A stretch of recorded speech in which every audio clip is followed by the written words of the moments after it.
Pred tebou, môj Pán, sa vzdám. Pred tebou na kolena padám.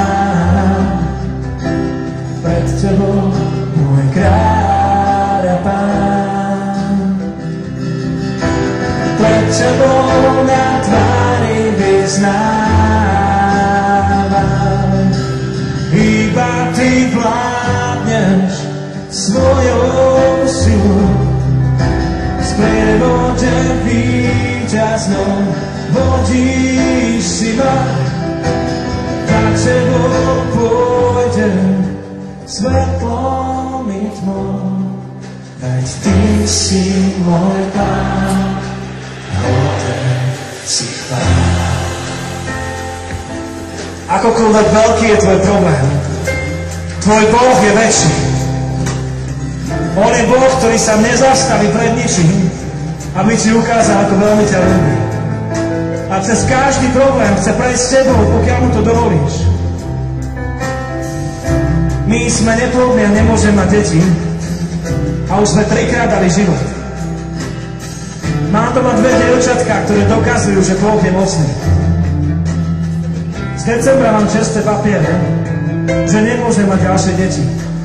Napriek tomu v marci sme zistili, že čakáme bábätko. Boh je úžasný.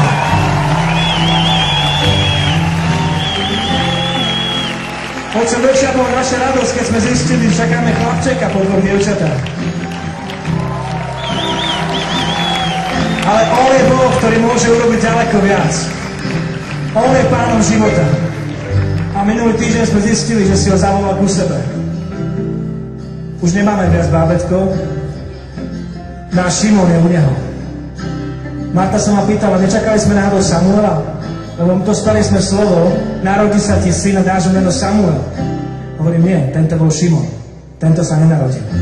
A tak bude ďalší, ktorý sa bude volať Samuel. Boh má právo dať. Boh má právo vziať. Boh má právo ťa preniesť cez tvoj problém, ak mu to dovolíš. On je viac ako čokoľvek iné v tvojom aj v mojom živote. Boh má milosť, si ma získal.